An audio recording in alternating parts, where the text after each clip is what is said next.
mentioned a couple of days ago on Instagram that sometimes these things are a little bit awkward. I'm a little bit awkward. Lots of you mentioned that you often feel a bit awkward, so please just be a bit brave and say hi to people that you think you recognise, people that you don't know. And also, the tables today for lunches and coffees, they are communal, couches are communal, so just sit down next to somebody and say hi. There is a kindred spirit here that just makes the words easier to find. We always have something to talk about. Knitting, yarn, a new technique you just learned, a yarn shop you love. And what I find is that I just want more of it.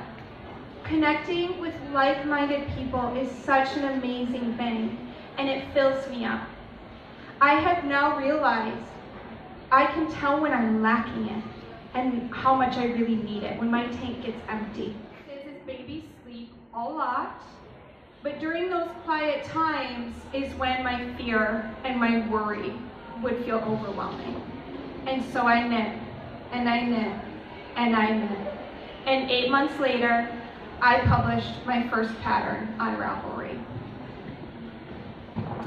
When trying to break through the fog of postpartum depression, I gave myself the space to dive into my yarn collection, and I chose whatever yarn brought me joy that day.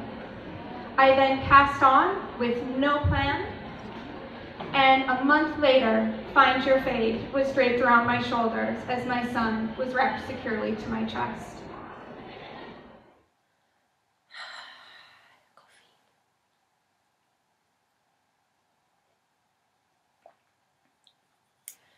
Hello, good morning, and welcome to episode 31 of the Little Home podcast.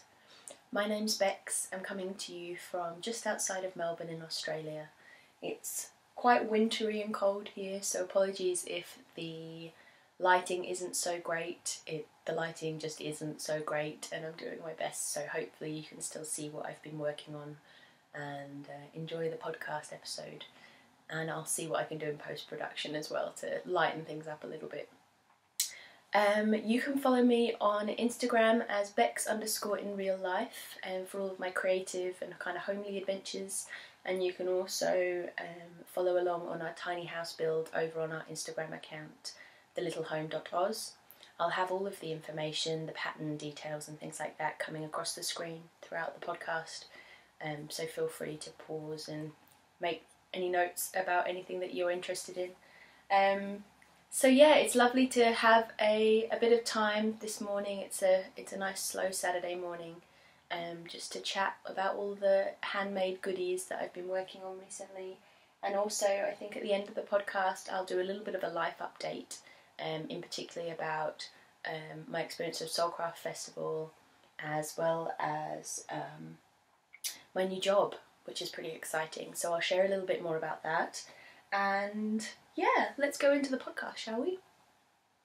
Oh, while I remember, you can follow me on Ravelry as well as Rebecca SJS. I have lots of my project notes, and I have projects for everything I make, knitting-wise there, so feel free to follow me on Ravelry as well.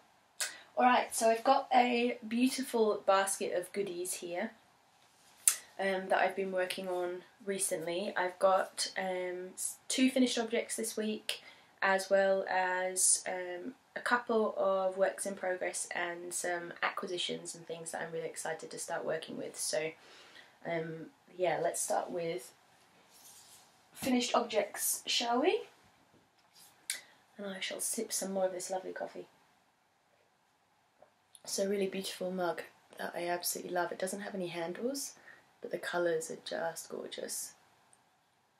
And I've got some lovely soy decaf coffee in here.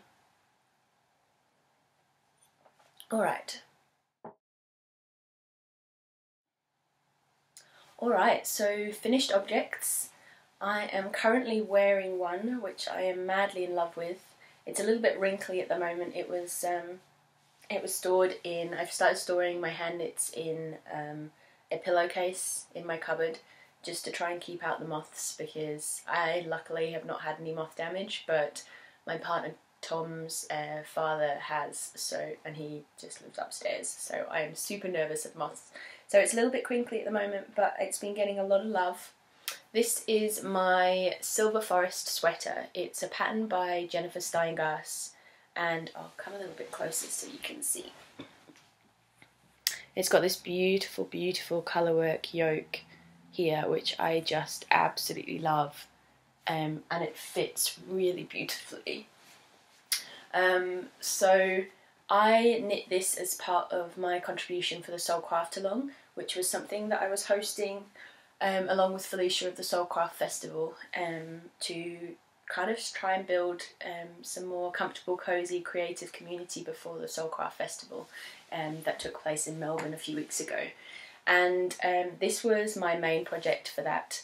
And it's such a beautiful jumper. I've currently got it just tucked in at the moment into my jeans, but it's I was going to make it quite cropped. I ended up actually ripping back the ribbing and extending it down, just because I realised that I was making it to wear over dresses, and actually I think because of my most recent cardigan that I made, which was my first steek project, it would be one of the projects in the last episode. Because of that, I realised that I so much prefer to wear cardigans over dresses, and that I just need to make some more cardigans. But this jumper is actually perfect, or sweater, is perfect with jeans and skirts and things like that. So I decided to make it kind of a normal, it's relatively cropped, it's just to my hip bone or just below. And what more can I say about this? So it was a really beautiful design. It's got a really interesting construction. It's a paid for pattern, so I won't go into too much detail, but feel free to check out the pattern on Ravelry. It's by Jen Steingass, or Jennifer Steingass, I think she's on Ravelry. And she makes the most beautiful colourwork yoke sweaters, among other things. But that's her real speciality. It's what she's really enjoying designing at the moment. She's actually come out with another one which is really gorgeous, which has these kind of really simple leaf detail coming out from the yoke. And just from a kind of fit perspective, I really love circular yokes, and they just fit really nicely, especially if the designer's taken some time to really carefully place the increases. So circular yokes work by generally starting from the top. That's how I usually do circular yokes, is from the top. You can do it from the bottom as well. And then you have, I think, 3 or 4 points where you're doing increase rows. And so it's almost like it's literally like a circle basically when you're knitting it, and it just fits really beautifully over your shoulders. And yeah, I'm so in love with this jumper. It's really, really beautiful. The yarn that I used is a Sustainable Ethical Merino by the indie dyer Knit Craft and Knittery. She's a really, really wonderful, wonderful lady, and she's also a wonderful dyer as well. And she dyed the main colour for this, which is her hazelnut gelato colourway, which I think is so perfect. I don't know if you'll be able to see the colour kind of variance so much on the video, but it's a kind of warm beige, and it's definitely got pink undertones, and when you hit it in the right light, it really is quite pink. It's like it's almost like the lightest antique pink you could possibly ever get, but it's very beige, kind of stony coloured when you look at it face on. And I just love it. I love this colour. It just goes with everything. The colours that I used for the circular yoke design here, I've got the grey is actually quite a... come up closer so you can see. This grey here is Molly of A Homespun House. It's her yak base in her ash colourway, and then this beautiful pinky kind of terracotta-y beige colour is Cinnabar, I think, or no, Cinnamon Stick by West Yorkshire Spinners. It's their 4-ply signature sock. So yeah, it's such a beautiful, beautiful garment. I'm so in love with it. It's very, very easy to wear. I feel quite put together when I'm wearing it, just because of, I think maybe because of the lace, because of the colourwork design. It feels quite fancy in a really sweet way. and I love how the colours came together. They're kind of my favourite colours all in one jumper, so I'm very, very happy with this garment, and I probably will make another one once I can face it. It took a while. 4-ply sweater. The second finished object that I have to share with you is hiding behind me on my radiator here. I'll show it to you now. I'm hiding my lovely heater. This is the Batula shawl, which is a pattern by Melody Hoffman, and I only finished knitting this a few days ago now. It's a very, very, very large 8-ply shawl, or maybe light worsted, I'm not sure. I used the suggested yarn, which was Baroa by Rosa Pomar, which is a Portuguese yarn, and it's a very, very, very rustic yarn, which has these natural stripes going through it of brown yarn, brown wool. So the pink is an over dye on a kind of white or a beige wool, and then the brown has been kind of spun in to create these really amazing stripes. And I'm completely in love with this. I think the way it came out is so beautiful. The only thing I'm really sad about is that it's so itchy. Like, I was expecting this to be to block out so much softer than it actually did, and this is block number 2. The first time I blocked it, I'll see if I can wear it. It's borderline unwearable for me at the moment. It kind of feels almost like carpet wool. It actually feels a lot better having been blocked a second time, but if I take my hair out from behind my neck, it's almost unbearable. It's very, very prickly. So this beautiful, beautiful shawl was blocked for the first time, and I just gave it maybe 20 minutes in the water with a little bit of hair conditioner, and I think that was it, and a little bit of lavender soap, and it fluffed up and it got a lot softer, but it wasn't anywhere near as soft as I was hoping for. So I let it dry, kind of hoping that it would get a bit softer while it was drying, and it kind of didn't really happen, and I was really sad.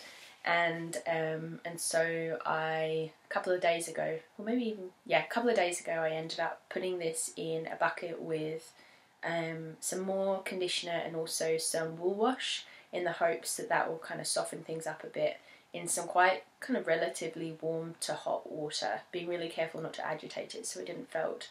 And I left it overnight, maybe even for like a day and a half, just to soak. And I don't know if you can see, but these tassels that I created at the ends are so fluffy and so soft now. So I feel like that this has actually made quite a big difference, and I'm hoping that I'm just going to continue washing it and wearing it if I can, and just see if it will soften up any further, because it does feel like it's getting there. The thing with this yarn is that it is very, very lightly processed, which means that there is a lot of vegetation in there, which is something I was aware of already from Melody, and I just didn't realise that I feel like that is the main prickle factor, is that there's so many little pieces of vegetation still in the final piece, which is why I'm hoping that the kind of regular blocking and washing will help, and I feel like it's just from feeling the second kind of wash and block there, that's already starting to help. But yeah, like aside from the prickle factor, I'm completely in love with this. It's like a schlanket. It's massive. I'll see if it's basically almost 1/2 of it is pretty much my wingspan. So it's really, really large. And the design of this shawl is beautiful. It's a really simple design, but it's very cleverly done.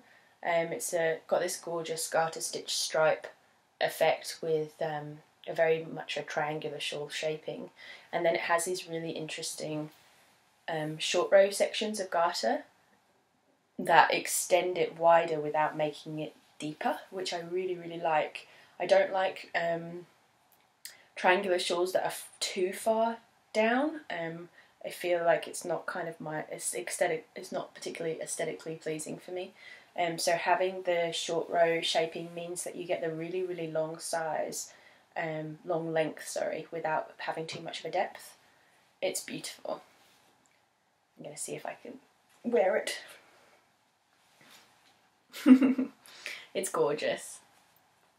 And I really, really hope it's going to be wearable and soft enough to wear kind of against my skin. So we'll see. I'm going to let this dry, wear it for a little bit, kind of with things around my neck behind it, just to soften it up a little bit, and then I might wash it again, because I do feel like the washing has helped a fair bit. So those are my finished objects, and I've got a whole load of works in progress to talk about. So I've still got lots of yummy things in this basket to share with you guys. I'll start with I've got a couple of knitted works in progress, and then I've also got one sewn work in progress as well. So where shall I start? I'll start with, okay, so this is I think it's pronounced Dagmar or something similar to that. Dagmar's sweater, which is a little baby knit by Petite Knit, well, a toddler knit actually.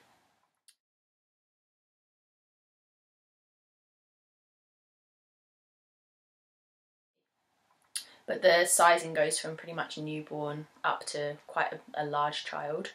I'm not exactly sure about the age. It's living in this really cute little batik project bag that I made a while ago. I've started matching my projects to my project bags, so I know what's in what bag, which I think is quite a good idea. So I'm working on this really beautiful little pullover for my little niece. She's going to be turning 1 in a couple of months now, and so this is part of her first birthday present. I have plans of also sewing her up some little handmade garments as well, but we'll see how that goes. I'm quite busy at the moment. But this is knitting up really beautifully and quite fast. I only cast this on a few days ago. As I said, this is Dagmar's sweater. It's a pattern by Petite Knit, who I think is a Danish or a Swedish designer. I knit her no frills sweater quite recently. I would have shared that in maybe 2 podcasts ago, which I absolutely love. She's got some really beautiful kids and adults patterns. She's quite popular. She's quite a popular designer at the moment. The no frills sweater went pretty viral, for good reason. It's a really beautiful, simple garment. So the Dagmar's sweater has this. It's got this opening at the back, and it's going to have this really cute little frilly ruff that comes down, and the same on the hem as well, and on the sleeves. So it's quite a kind of pretty. Garment, and I just thought it was really cute to have something super special for your first birthday knit garment. So I decided to tone down the girliness slightly by using this really beautiful kind of, it's like a cornflower blue or a lavendery blue, and I think that my friend Sophie, who I used to work with in the city, dyed this up for me. It's really gorgeous. There's some beautiful tones in there. I have 2 skeins of it, and it's unmarked, and I'm pretty sure that this is one of Sophie's dyes, and I think that just from how soft it is, I think it's got some cashmerino in there. So I think it's a merino cash blend, and it's really, really soft and beautiful. I'm knitting this up in 3mm needles, and it's got this really gorgeous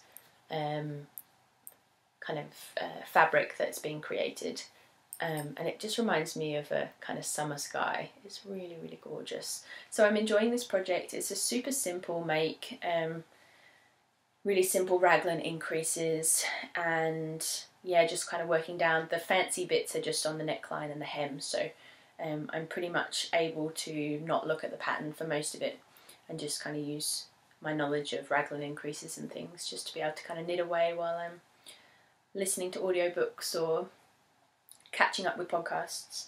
So yeah, this is the Dagmar sweater by Petite Knit. and it's flying off the needles, so it should be finito soon. I've just put the sleeve stitches on waist yarn and I'm working down the body at the moment. And I've decided to, so even though my little niece is turning 1, she is a big baby, kind of like all of the babies in my family as well, so I'm actually sizing up to the age 2 to 3, just because I think that it will be really easy with this pattern to roll up the sleeves a couple of times and she can wear it almost like a tunic over leggings, and then it will last her a fair while as well. And both of her parents are knitters, so they're very knit worthy. They're very good at appreciating knitwear. So yeah, that's the Dagmar sweater, and that is one of 2 knitting projects I have on the needles at the moment. I'm going to take a sip of coffee.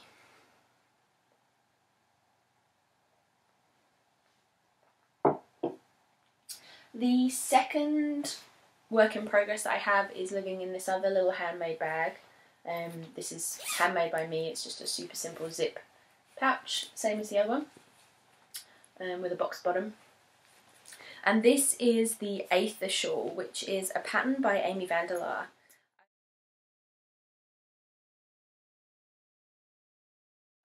I was really lucky enough to meet Amy in person at Soulcraft Festival, and we had some chats. She's such a sweetheart. She's a very, very wonderful designer. If you haven't checked her out already on Ravelry and Instagram, please do. She's called Amy van der Laar, and she does really beautiful shawl designs. I think most of her designs are accessories at the moment. I might be wrong on that. She might have a garment coming out, but yeah, this is her Aether shawl, and it's this really gorgeous geometric, I'll see if I can open it up a little bit so you can see, geometric kind of diamond shaped shawl. It's going to be a triangular shawl, and I am completely in love with this design. It's really fun to knit, really, really beautiful to knit. I'm using this gorgeous yarn. It looks very kind of just one colour, but it has some very subtle speckles in there that you can start to see coming throughout the yarn, and it creates this beautiful kind of neutrals palette. Let's see on that side as well. So the yarn that I'm using, I actually purchased, it was one of my purchases from Soulcraft Festival, which I went to a couple of weeks ago, and this is by Nunabar Artisan Yarns, and I fell in love with this colour. It's so soft and so beautiful and so subtle. Like, the speckling that she does is just gorgeous. And this is on their White Gum Wool base, which is a really wonderful Tasmanian ethical merino brand that I've used quite a few times, so you might have heard me talk about them on the podcast. And as a vegan, I call myself a vegan. I eat vegan food. I don't eat animal products other than honey. I do eat honey. As a vegan, it's really important to me that I intentionally choose the materials that I'm using to make my handmade clothing. Though I value natural fibres, always above man-made fibres, it's also wool comes from sheep, and sheep are wonderful, wonderful animals that deserve to live well.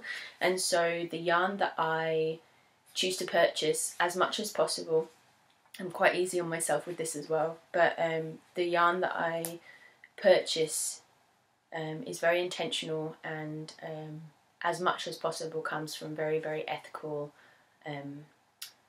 like loving backgrounds, if that makes sense. So any time that I can purchase merino, for example, which I know is mulesing free and sustainable and ethical, and for example, like White Gum Wool keeps their sheep in family groups so that the babies aren't separated from the mothers, and the mothers are with the grandmothers, for example, and I really value that, the great care that goes into looking after these really beautiful animals that we all love so much. I think all knitters appreciate sheep and love sheep. We just have a bit of a disconnect with where our fibres come from. So yeah, as a vegan, I still use wool. I get this question quite a lot actually, which is why I'm going into a bit more detail with it. and you know, my thoughts on this are constantly changing, so this is just where I'm at right now with it. But I morally feel quite comfortable with using natural fibres, wool included, but I'm very careful with how they are produced and who I purchase from, basically. I think that's what I'm trying to say. So this is a white gum wool base. You should totally go and check them out, and please do check out Nana Bar Yarns as well. She's an amazing Australian indie dyer. She does beautiful colours. I wanted to buy all of her yarn when I was at Soulcraft, and I managed to stop at two skeins of this. So there's 472 metres per 100 grams, so it's a very light fingering weight 4-ply. It's very lofty. I don't know if I can show you just how springy this yarn is. It's just beautiful. And it has these gorgeous kind of honey-toned browns, even some crazy pink kind of speckles in there. I don't know if you can see that awesome hot pink speckle in there.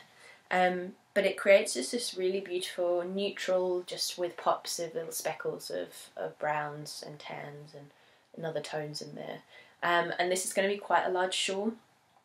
The shawl calls for maybe 800 metres, something like that, and I think I might end up doing an extra repeat just to make it even larger. I've realised that I really love big shawls, and so yeah, I have plenty of meterage here. As I said, there's 472 metres per skein, and I've got 2 skeins. So I'm just going to keep on going until I run out of yarn, but I'm really enjoying this project. It's so beautiful, and yeah. So that's a new cast on. I cast on a couple of days ago, and I've just been taking my sweet time with that one. It's quite a detailed lace repeat that I have to kind of watch every line with, so I've been really enjoying listening to. I had an Audible subscription for a while, and I've cancelled my monthly subscription, but I've got lots of books on there that I am kind of catching up with at the moment. And I just finished Sabriel by Garth Nix. I read it years and years ago, and listening to it in audio form is amazing, especially when I'm knitting. It's really nice just to kind of not have any screen time, because I'm working from my computer full time pretty much now. I spend a lot of my time sitting up against the computer, so it's lovely just to listen to content instead of watching content. So as I'm knitting away, I'm listening to Lyriel, which is the second book in the I think it's a 3-part. Yeah, there's Sabriel, Lyriel and Abhorsen, and I totally recommend them if you're on Audible or if you have access to them from your local library. I do recommend that you go and listen because they're amazing, and also read the books. The books are fantastic as well. I find I don't have much time to read books at the moment, or maybe I just don't prioritise the time. But audiobooks are definitely doable for me. So I will move on to my third work in progress, which is a sewing project. And I haven't started sewing on it yet, but I have cut out the pieces. The pattern, well, it kind of is a pattern. The sewing pattern that I'm working on is the Hadley top by Grainline Studio. I picked this up at Soulcraft Festival as well, and there are some really, goes into a bit more detail of how they look on here. So I've seen quite a few versions of version B being worn, which is this beautiful tank top just here, and it's a really lovely shape. I've seen it in quite a lot of linen, and I can't remember her name. The lovely lady behind Grainline Studio was actually at Soulcraft Festival, and she was wearing a gorgeous version B, which just made me want to buy this pattern. So I picked it up at Soulcraft Festival, and this is the version that I am making right now. It's just a bit more seasonally appropriate for me at the moment. It's a long sleeve version. It's also got these really cool pleats at the back. So we shall see how it turns out. So these are all of my pattern pieces just here, all folded up. I'm using this really beautiful, I think it's a cotton lawn. It's a blue, It's coming out a little bit brighter on my screen, but it might tone down once it's not on my computer. But it's this really beautiful kind of navy blue floral fabric that my friend Emily gave to me from her stash. She was clearing out some of her amazing fabric stash. It's very, very sheer. You can pretty much see through it.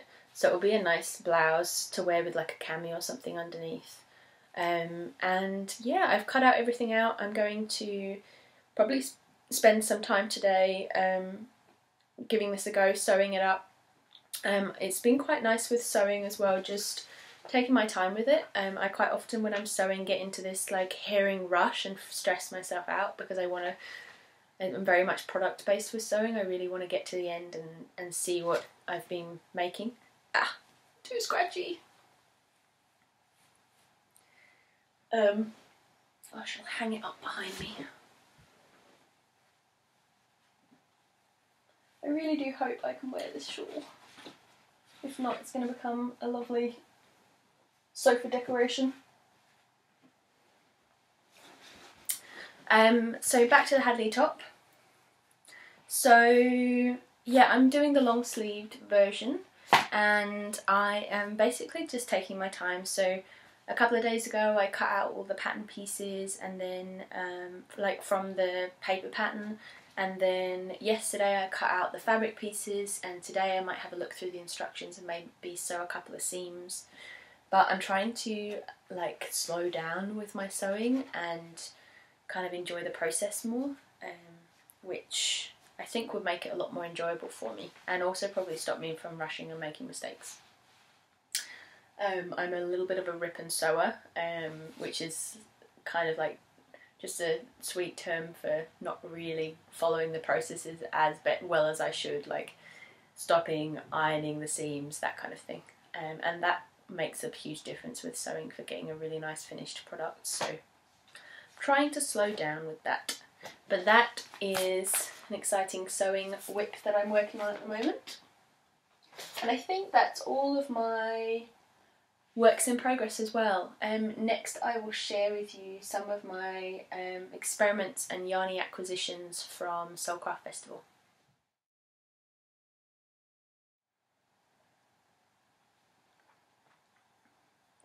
Wow, I've got very cold coffee now. Okay, so got a couple of things left in this basket of joy. I guess I'll start off with, I've got two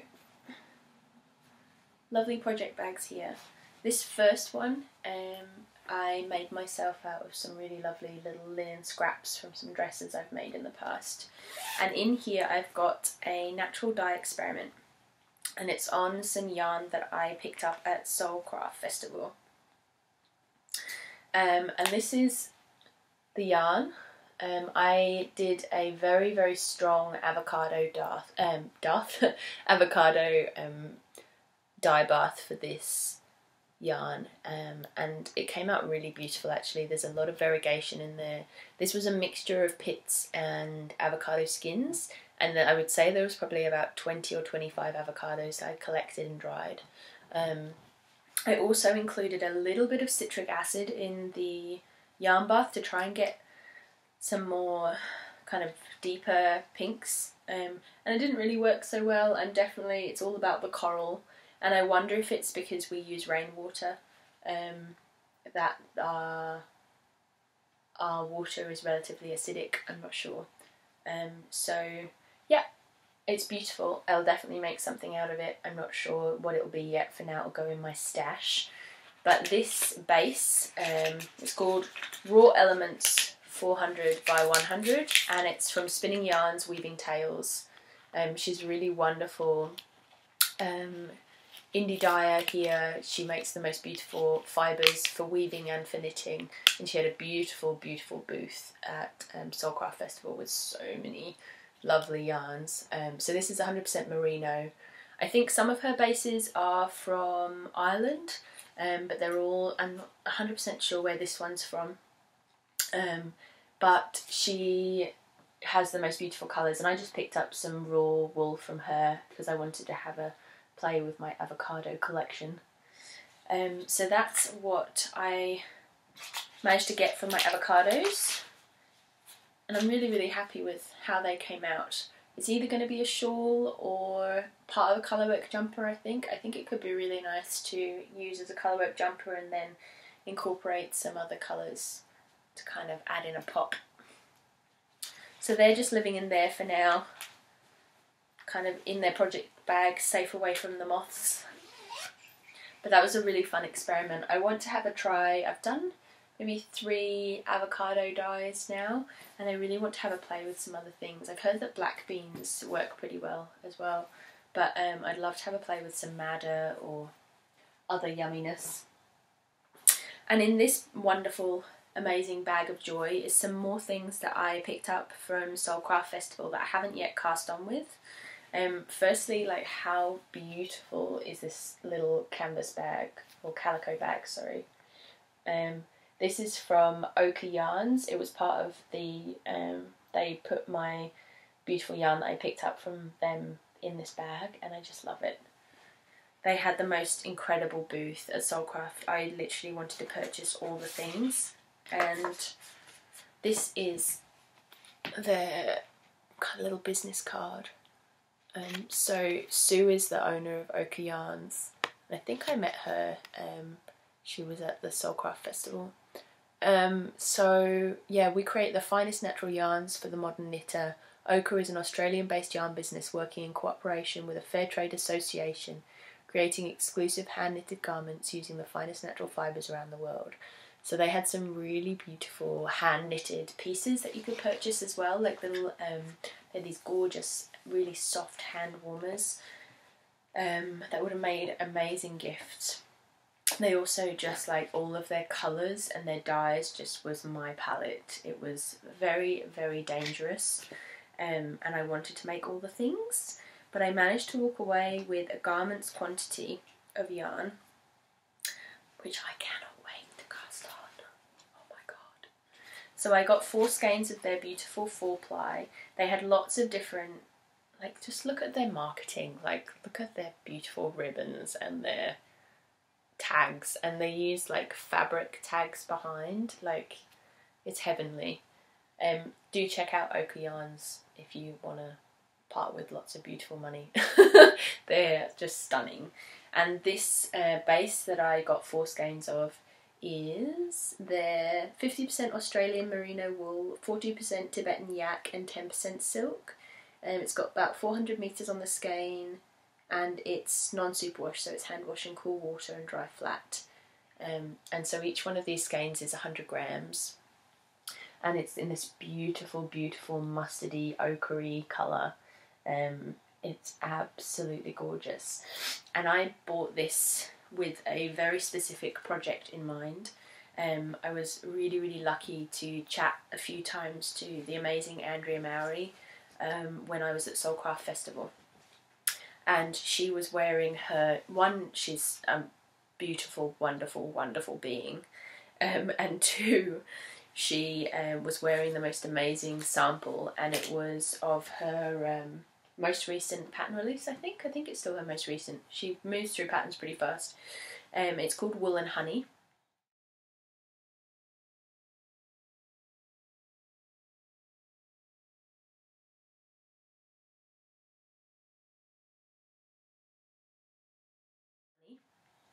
And it's this gorgeous circular yoke with like a honeycomb cable around the yoke, with kind of quite a cropped style and garter stitch.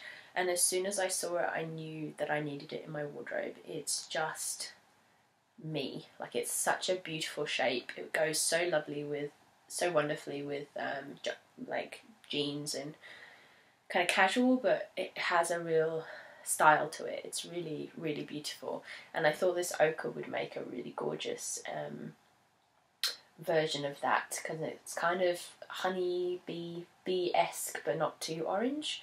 I don't wear oranges very often, but I do love mustards, so I cannot wait to make a version of it in these beautiful yarns. So they're living in their little ochre project bag, waiting for the moment to cast on. and I'm being very patient and not casting on straight away, which is hard. I also, while I was at Soulcraft, picked up this Noster pinner. I don't know if anyone knows about Noster pinners. It's a European tool, maybe Danish or Swedish, I'm not sure, or Finnish maybe. But this Noster pinner is made by an awesome woodworking studio. I think they're called Fatso's Workshop. And they had the most beautiful yarn bowls and Noster pinners and gorgeous things at Soulcraft Festival.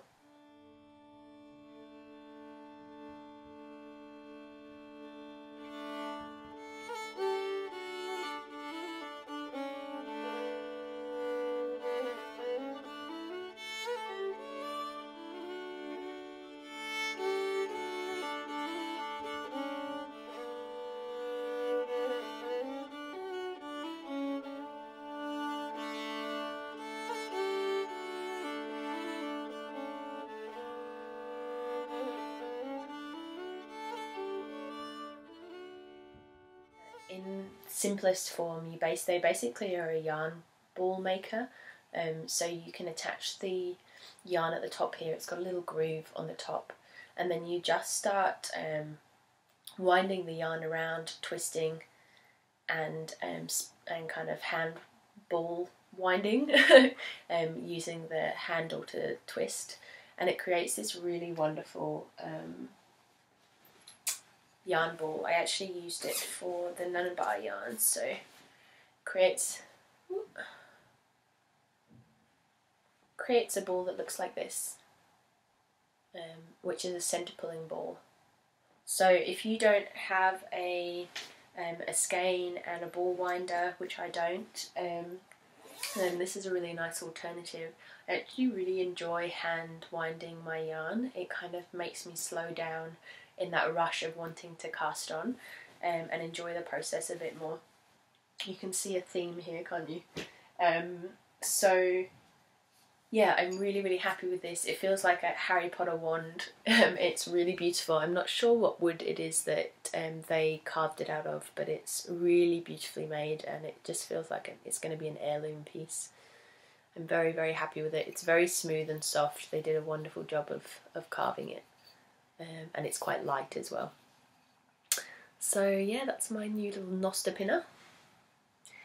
And I think that's all of the kind of works in progress and acquisitions and everything that I had to share with you today. I'll move on to some other little bits and pieces I want to chat about now.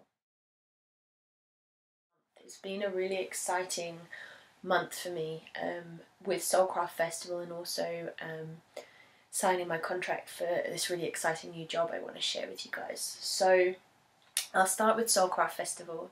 For anyone who is Australia based, you might well have heard of it. Soulcraft Festival is created by the amazing Felicia from the Craft Sessions. She does beautiful kind of little making getaways once a year, I think, or maybe twice a year, called the Craft Sessions.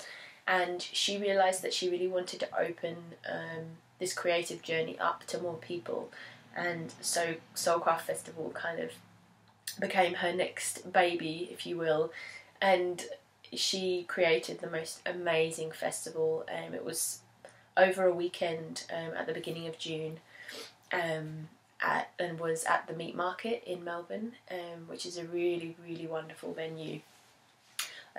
It's an old marketplace, and it has just this open space, and then these little kind of rooms around the side. And she brought some amazing makers and designers over who were running workshops throughout the festival. I didn't actually go to any workshops. I went to the festival on the Saturday, and I was there as part of my new job that I'll tell you about. But I was also it was so wonderful to get to chat to so many of you, because I had hosted the Soulcraft along for Felicia, so people kind of had been introduced to me already on Instagram. So I had some really wonderful chats with people, designers and also makers from Australia, but also around the world. So it was lovely to kind of bring this creative community off of Instagram and YouTube and really get to meet some of you guys in person. So that was absolutely amazing and so much fun. I spent a lot of the day chatting, listening to some wonderful talks. Andrea Mowry had the most incredible talk about her experience of postpartum depression and recovery from eating disorders, and how craft has kind of brought her through those phases of her life. And I have so many life experiences of a similar vein, and it was amazing just to hear someone's completely pure, open experience of how it is to craft your way through those experiences and to use craft as a mindful meditation almost. And yeah, it was so inspiring and really heartwarming, and it just felt like Andrea's speech, but also just the openness of the whole community there was just amazing. So yeah, I could talk forever about Soulcraft Festival. It was just the most wonderful experience. I'm really hoping Felicia will host it again. I think it was a lot of work. I know for a fact that it was her baby for a very long time, and she is also a mother with, I think, 3 kids, so you can imagine the workload. But it was just beautifully done, and so much care was taken into the sustainability side of the festival. For example, it was a waste-free festival, so the only landfill waste that came out of that festival was a plastic bag this big, like a shopping bag full of waste. And for a festival the size of that, you know, I think thousands and thousands of people were there. I just feel that that's so inspiring and so incredible, and so easy to be able to create events and to take responsibility for the sustainability element of events that we create and events that we go to. So yeah, it was amazing to be there, to be involved in such an amazing festival in the small way that I was, and to meet you guys. I met so many of you, folks who watch this podcast and might not necessarily leave comments, so I don't really necessarily get to have a two-way chat with you guys, but it was amazing to meet you in person, and really exciting. And yeah, so the other side of Soulcraft Festival, I was there as part of my new role as community manager for the Making Things app, and this journey with Making Things has been completely wild and exciting. I came to start working with Making Things in March, I think, and I came on as a very part-time basis just to support them through the startup program that they were working through. And if you don't know about Making Things, we're basically in the process of creating a really amazing app that supports makers, particularly knitters and crocheters at the moment, to be able to read and access beautiful knitting patterns in a completely new way. There are some amazing tools that we're working on at the moment. So the app is currently in beta phase. If you took part in Soulcraft Festival, then you will have access to the beta. Yeah, Making Things app. You can go to makingthingsapp.com to find out a little bit more about it, but basically it's a new interactive way of using and locating and finding knitting and crochet patterns, with a real emphasis, and this is what I'm so proud of and I'm so happy to be involved, is that the whole emphasis of Making Things is about creating and building community, like caring community. And our main intention with Making Things is to really see what the creative community wants through their feedback, and build a tool that is supportive to us and them. And so everyone within the Making Things team are actively involved in this creative community in one form or another.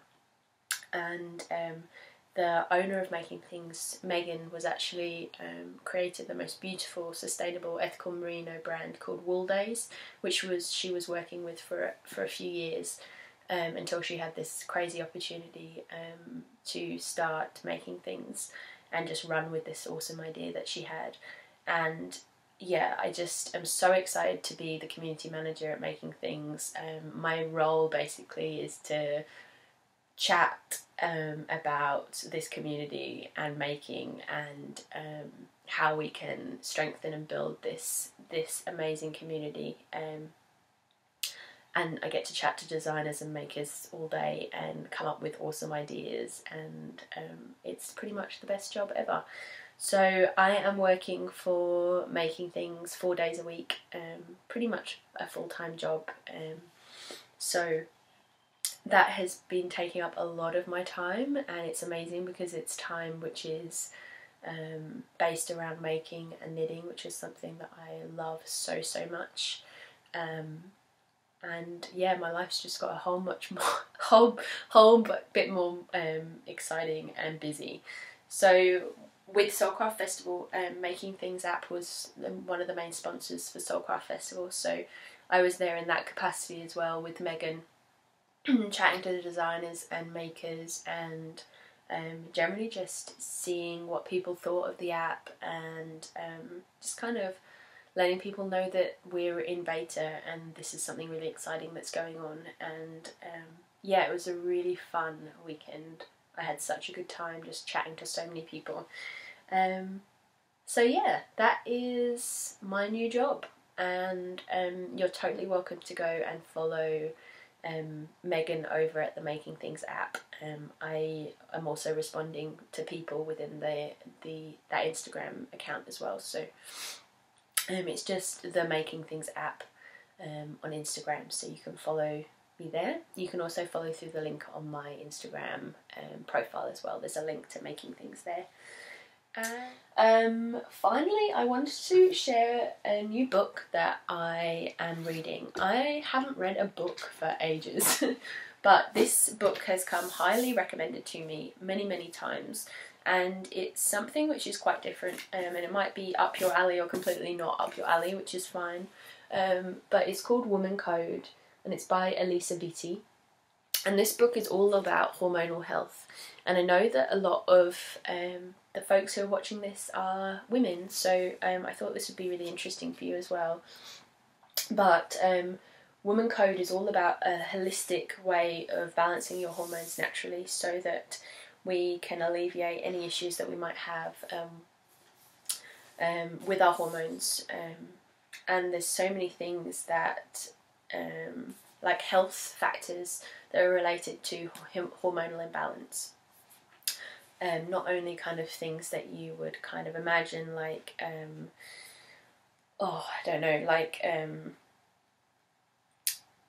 infertility or PMS and things like that. It's from a holistic point of view. Our body is so affected by the hormones that we have racing around us all the time as women, and yeah, it's a really interesting read. I won't go into too much detail. I'm still kind of about a third of the way through, or quarter of the way through, but so far it's really wonderful. It's got a very scientific background to it, and yeah, I would recommend Woman Code to all of you guys. And I think that's that for this podcast episode. I hope you guys are having a wonderful day. I hope that you're taking care and getting some nice cozy making time in, whatever your project of choice is at the moment. Enjoying the sunshine or the cold, cozy weather wherever you are in the world. And I shall see you guys on Instagram or for another episode soon.